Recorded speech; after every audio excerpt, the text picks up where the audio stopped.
Goeiedag geliefdes, dis vir my goed om weer saam met u te wees. Ons is besig met Psalm 119 en ons staan vandag stil daar by die 21ste vers. Dit is 'n geweldige sterk vers as die Hebreëse taal dit vir ons letterlik kom uitspel wat die psalmis vir ons hier wil sê. En geliefdes, ons is hier te sprake met die woord van God, hoe God dit deur die Heilige Gees in die harte van mense gewerk het om dit vir ons neer te pen, sodat ons kan weet wat God sê en hoe God oor sekere sake voel. Nou in hierdie psalm het ons met twee sake te doen wat nou teenoor mekaar gestel word. In die eerste plek het ons te maak met vers 10. Ek soek u met my hele hart, laat my nie afdwaal van u gebooie nie. Ek het u woord in my hart gebere, dat ek teen u nie sal sondig nie. Dit is die een kant. Die ander kant van die muntstuk is vers 21 waar ons vandag kom. U dreig die vermeteles as vervloektes, wat van u gebooie afdwaal. U sien geliefde, daar ons te maak hier met die ywer na God se beste aan die een kant. 'n Ywer om te doen dit wat God sê, met ander woorde in gehoorsaamheid teenoor God te lewe, deur die te doen van sy gebooie en sy bevele wat hy ons gee. Dit wat God gesê het, jaag ek na, want ek besef dit is die allerhoogste God wat dit gesê het. Kom ons sê net weer vir mekaar, die Bybel is nie 'n boek wat vir ons riglyne gee hoe om te lewe nie. Die Bybel is vir ons die woord van God, die spreuke van God, asof God self aan die woord kom en met ons praat. Daarom sê ek vir ons kry twee sake. Ons kry die onderdanigheid en gehoorsaamheid aan wat God sê. Of ons kry te make met hierdie woord wat hy gebruik, u dreig die vermeteles. Nou die vermeteles volgens hierdie uitspraak van die psalmis is hulle wat die woord van God hoor en nie buig onder die gesag van God nie. Met ander woorde, hulle wat aan ongehoorsaamheid teenoor God lewe. Wat nie die woord van God eerbiedig as God wat so sê nie. En dit beteken dan per se ook dat ek myself bo God se woord verhef en dat ek in teenstand met God se woord lewe. Dit is 'n geweldige woord. En dit noop my en jou weer om ons eie lewens net in oënskou te neem en vir onsself te vra, Here, doen ek wat u sê? Luister ek na die gebooie van die Here, of val ek dalk ook onder hierdie kategorie van vermeteles? Ek gelief dat die geweldige is, as ek weet wat om te doen. As God deur sy woord met my gepraat het en ek het kennis geneem van wat God gesê het. Watter ywer is daar in my lewe om dit te doen? Want dit is net in gehoorsaamheid aan God wat ek die seën van die Here sal ken. Ongehoorsaamheid en afvalligheid sal nie die seën van die Here ken nie. En weer eens wil ek sê, ons staan met daardie woord van Jakobus 4 vers 17. As ek weet om goed te doen en dit nie doen nie, is dit sonde in my lewe. As die allerhoogste God met my gepraat het en ek ywer nie om sy woord in my lewe tot uitvoer te bring nie, dan staan ek teen hom en dan leef ek in rebellie teenoor hom en dan word ek genoem vermetel. Afdwaal is 'n geweldige belangrike saak. Want ek het geweet wat om te doen en ek het wegbeweeg van dit wat ek weet wat God vir my gesê het. Die dinge wat die Here van my verwag, het ek nie gedoen nie. En daar het 'n vervaging in my lewe ingetree wat vir my op 'n glybaan na weg van God voer. Op 'n glybaan waar ek net weg van die Here af beweeg en dit kan uiteindelik daartoe lei dat daar verlorenheid en verharding in my hart kom. My toewyding aan God het net getaam. Daar was 'n tyd toe dit met my beter gegaan het as vandag. Ek dink aan die woorde van God, daar aan die gemeente te Efese in Openbaringe. Ek het dit teen jou dat jy jou eerste liefde verlaat het. Daar was 'n tyd toe jy my lief gehad het. Daar was 'n tyd toe jy met my 'n pad geloop het, toe jy naby my was. Maar jou liefde vir my het getaam en jou eerste liefde het verlore gegaan. Daar het belangriker dinge in jou lewe ingetree as ek. Ek is die Here jou God. Jy moet my lief hê met jou hele hart, met jou hele siel en met jou totale wese en verstand. Dit is die eerste gebod. Dis die belangrike gebod.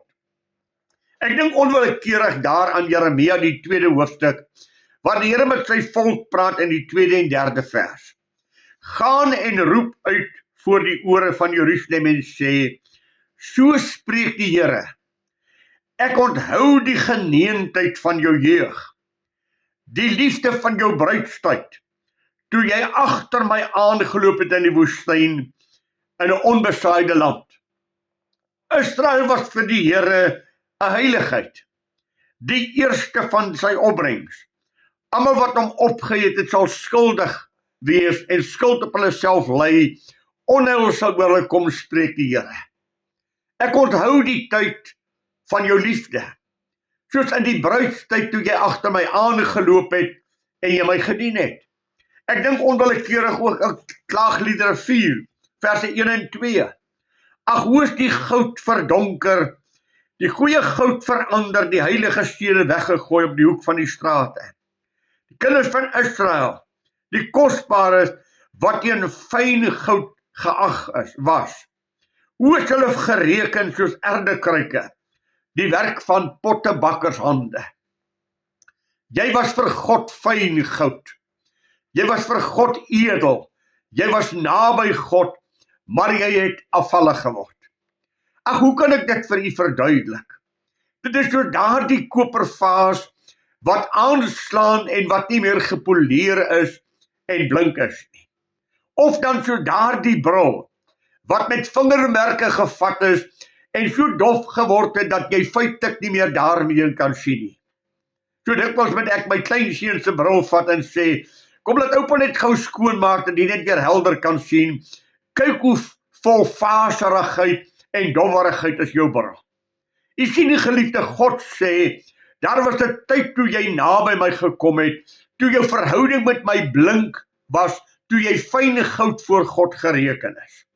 'n Mens dink onwillekeurig aan daardie uitspraak van Hebreërs die 12de hoofstuk, as hy vir ons hierdie woorde kom sê, daarom dan, terwyl ons so 'n groot wolk van getuies rondom ons het, laat ons elke las aflê en die sonde wat ons so maklik omring, en met volharding die wedloop loop wat voor ons is.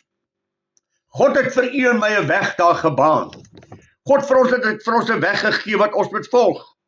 Met volharding die wedloop loop wat voor my is. Dat daar in my geestelike lewe nie 'n taming en 'n agteruitgang sal kom nie, maar 'n vooruitgang met die Here. Ons het mos daardie geweldige waarskuwing in Hebreërs 6 en Hebreërs 10. Ek kan dit gerus lees. As ek die waarheid geken het, en as ek van God afvallig geword het, dan verag ek die Heilige Gees. Ek trap op die bloed van die Here Jesus Christus. Ek is die woord van God ongehoorsaam. En dan maak hy die uitspraak, as iemand die wet van Moses verwerp het, sterf hy sonder ontferm op die getuienis van 2 of 3. Hoeveel groter straf dink julle sal hy ontvang, wat die Seun van God dan geminag en oor sy bloed en oor die Heilige Gees se stem geloop het? Mag dit nooit in jou en my lewe waar wees nie. Geliefdes, ons is in 'n stryd. Galasiërs 5 vers 17 sê, die gees en die vlees stryd teenoor mekaar en hulle is in 'n ewige stryd. Dis 'n feit dat ek in 'n stryd is. Daarom het die apostel Paulus in 1 Petrus 2 vers 11 gesê, dat ons lewenswandel onder die Heide moet skoonhou En ons moet onthou van die vleeslike begeerlikhede wat stryd voer teen die siel. Want dis al hoe die duiwel jou kan verlos of kan verlei, is om jou begeerlikhede in jou wakker te maak, daardie dinge wat in jou hart is op te wek, dat jy dan teen God te staan sal kom. Ons het 'n vyand, geliefde. Hy soek jou val. Hy soek jou vernedering. Hy soek dat daar verwyding tussen jy en God sal kom, en hy loop rond soos 'n brullende leeu en hy soek wie hy kan verslind. Dis waar. Maar geliefde, dit is geen verskoning vir jou en my om buite 'n verhouding met God te lewe nie. Want ons het die algehele oorwinning aan ons kant. Romeine 8 vers 37 stel dit, ons is meer as oorwinnaars deur hom wat ons lief gehad het. Judas 24 sê, aan hom nou wat magtig is om ons van elke struikeling te bewaar. Ons het 'n roeping, geliefde. Ons is 'n duidelike brief van God, geskrywe met die vinger van God, geken en gelees deur alle mense. 2 Korintiërs 2 vers 14 en 15. God sy dank wat ons altyd laat triomfeer, en die reuk van sy kennis deur ons oral versprei. Want ons is 'n aangename geur van Christus tot eer van God, onder die wat gered word, en ook onder die wat verlore gaan. Die oorwinning is aan ons kant, geliefde. Ons is nie in 'n verloor situasie nie. Jy sit met 'n versoeking van die duiwel, jy sit met 'n verleiding van die duiwel wat na jou toe kom, maar jy het die mag van God. As jy werklik in jou lewe erns daarmee doen, dan weerstaan jy dit.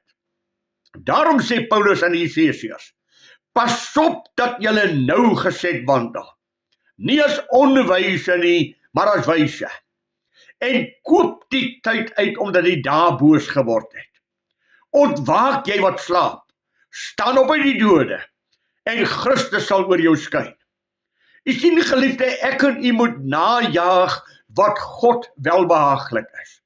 Kan ek weer vir u daardie teksie gee, wat Paulus vir die Kolossense gee in Kolossense 1 vers 10, dat julle waardiglik mag wandel voor die Here, om hom in alles te behaag, en julle in elke goeie werk vrug mag dra, en in die kennis van God mag groei.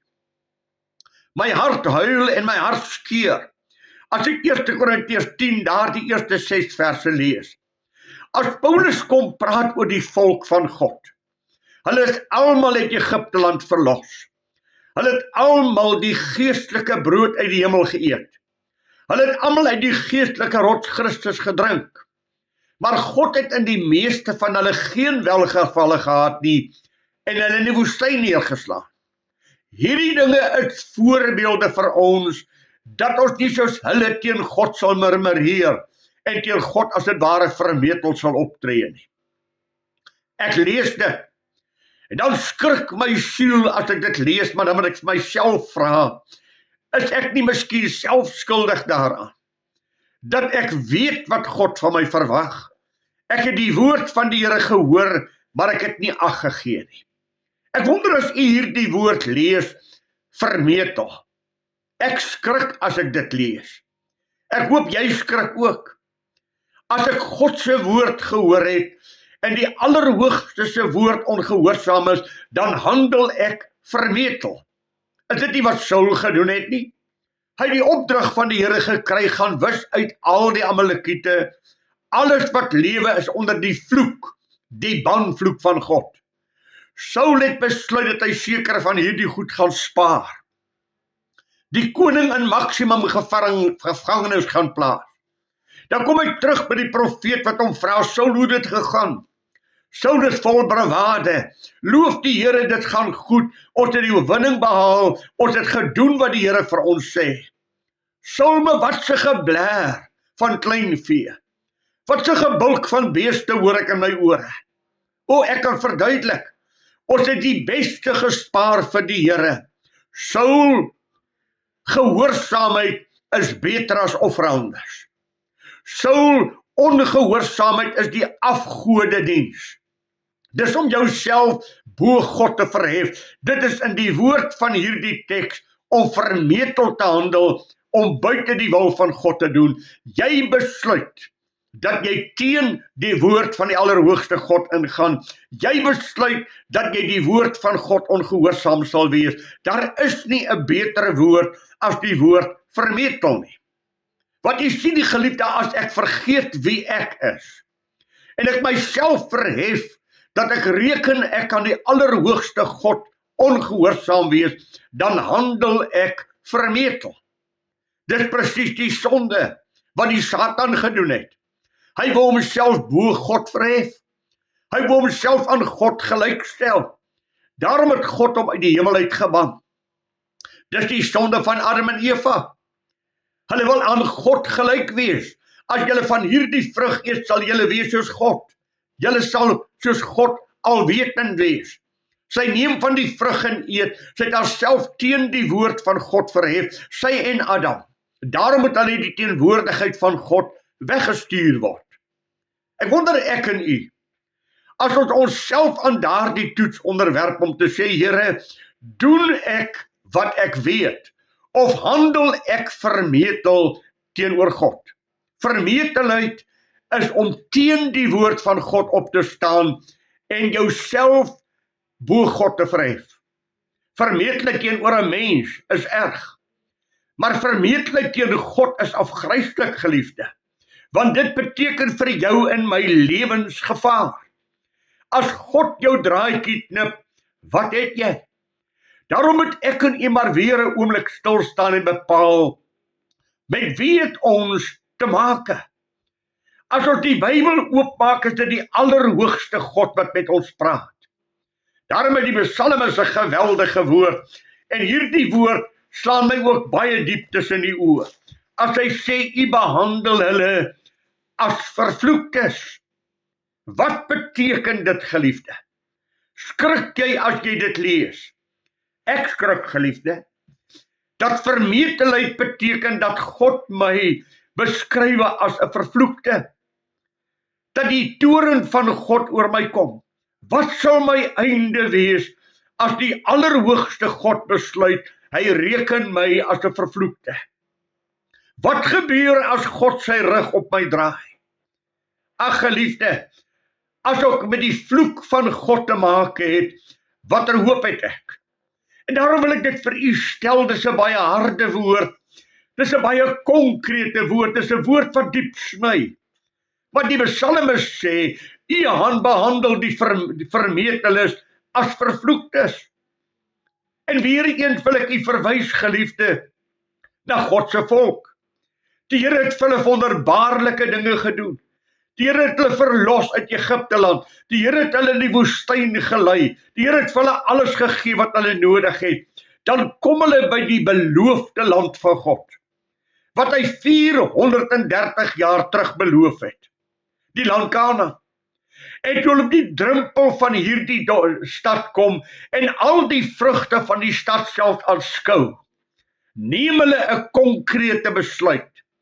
Ons gaan nie doen wat God sê nie.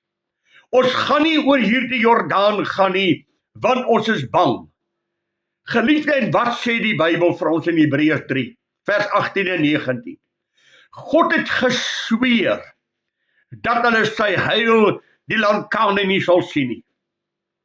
Almal 20 jaar en ouer sal sterwe. Net Joshua en Caleb en die jonger geslag sal ingaan, omdat hulle God geglo het. En dan gebruik hy 2 woorde. Hulle het nie ingegaan nie weens ongehoorsaamheid en weens ongeloof. God het gesweer dat hulle sy heil nie sal sien nie. Geliefde, buig voor die Here. Ag, ek vrees as ek die woord van die Here lees in Hebreërs 10:31, vreeslik is om te val in die hand van 'n lewende God. U behandel die vermeteles as vervloektes. Hulle wat u weë nie hou nie. Hulle wat u insettinge nie hou nie. Die reken u as vermeteles. God het gepraat en jy buig nie onder sy gesag nie. Jy's 'n genade mens, maar jy verhef jou teen God. Ag, ek dink aan Galasiërs 6. Moenie dwaal nie. God laat hom nie bespot nie. Wat 'n mens saai, dit sal hy kry. Hy wat in die vlees saai, sal hy die vlees verderf maai. Maar hy wat in die gees saai, sal hy die gees die ewige lewe maai. Ek lees vanmôre in my stilte tyd daar in 2 Kronieke 7, vers 17 en 19. Wat die Here vir Salomo hierdie ongelooflike beloftes maak. Salomo, as jy my dien, Salomo, as jy my gebooie nakom, sal ek jou verhef en ek sal jou groot maak, bo almal wat voor jou is. Daar sal niemand wees wat ooit met jou in vergelyking kan wees, weens die seën wat God oor jou sal bring nie.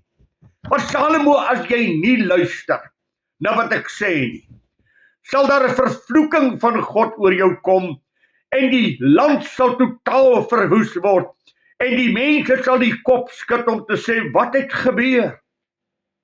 Hy het nie geluister na die stem van die Allerhoogste nie. Kan ek weer sê, die Allerhoogste het sy hand vir jou en my oopgemaak. Die Allerhoogste het aan ons genade gegee. Wat maak ons met hierdie genade van God? Gaan ons daarmee vermeteld om? Deur myself te verhef voor die aangesig van die Allerhoogste God? Nee, as hy jou God is, dien hom. As jy sy genade besef, buig voor hom. Gee aan hom die eer wat hom toekom. Buig voor die Allerhoogste God.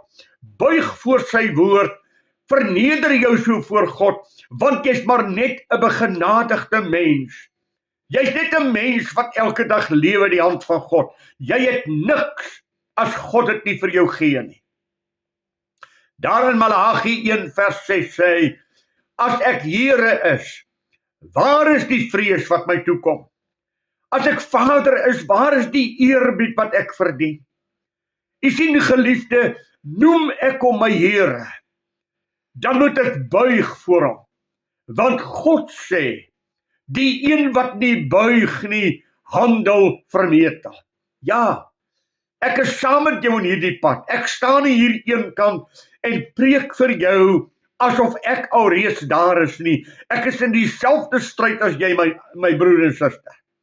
Maar ek wil vir jy nooi saam met my, soos God met my praat, dat ons hierdie saak in erns voor die Here sal opneem om te sê, Here, help my om nooit vermetel teenoor U te staan nie, om nooit onder die woord van God te kom, dat God my as 'n vervloekte sal hanteer nie, maar dat ek sal buig onder U gesag, soos die res van die psalme sê, Here, help my. Juis omdat ek besef ek is 'n begenadigde, buig ek. Here, net U kan dit vir my doen. Net U kan my help. Ag geliefde, kom ek vat U daar na vers 17 van daardie gedeelte. Skiet dat ek hom net gou weer in die hande kry. Oor vers 17 wat sê hy? Hy sê, doen goed aan U knegt, sodat ek kan lewe. Dan wil ek U woord bewaar. Hierdie woord is geweldig diep in my hart. Doen goed aan U knegt. Dis net U wat my kan help, Here. Here, as U nie deur die Heilige Gees my oë en my verstand oopmaak, as U nie in my werk om te wil nie, dan sterwe ek en sal ek as 'n vervloekte van God verlore gaan. Hoor wat sê vers 10, ek gaan vir 'n paar verse weer lees. Ek soek U met my hele hart. Laat my nie afdwaal van U gebooie nie. Vers 12, lofwaardig is U, o Here, leer my U insettinge. Vers 17, doen goed aan U knegt, sodat ek kan lewe, dan wil ek U woord bewaar. Vers 18, open my oë dat ek kan sien die wonders uit U wet. Vers 19, ek is 'n vreemdeling op aarde, verberg U gebooie nie vir my nie. Dit bly my pleidooi voor God. Here, asseblief hou my vas. Here, bewaar my van die plek waar die onheile is, soos die Onse Vader sê. Lei my nie op die plek van versoeking nie. Verlos my van die bose. En geliefdes, kom ek stel dit aan U. Hy wil. God wil hê dat jy in 'n intieme verhouding met hom sal wandel. God het die Heilige Gees vir ons gegee om ons in die waarheid van God in te lei. Ek dink onwillekeurig weer aan Levitikus 10 vers 3. En die wat wat naby my is, sal ek my as die heilige laat ken. Psalm 25 vers 14.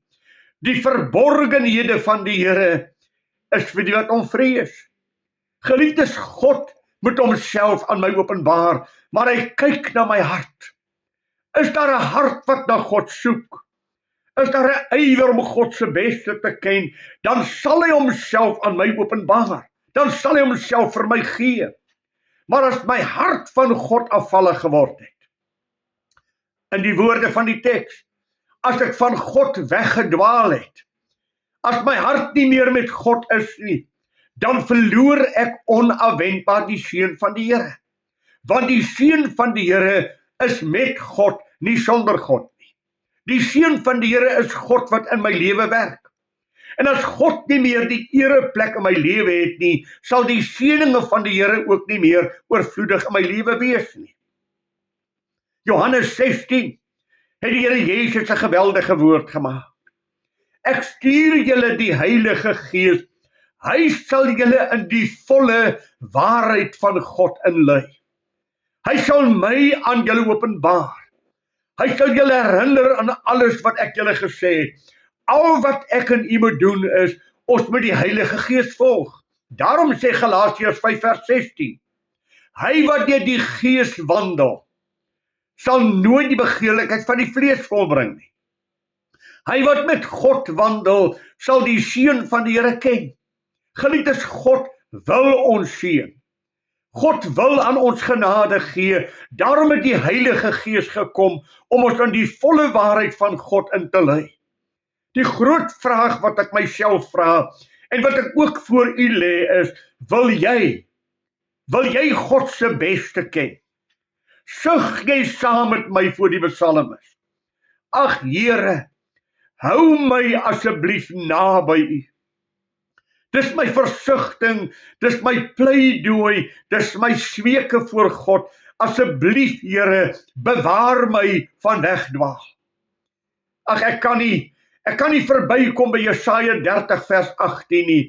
Met ongeduld wag God daarop om ons genadig te wees.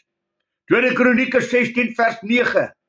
Die oë van die Here deurloop die hele aarde, om diegene kragtig te ondersteun, wie se harte onverdeeld op hom gerig is.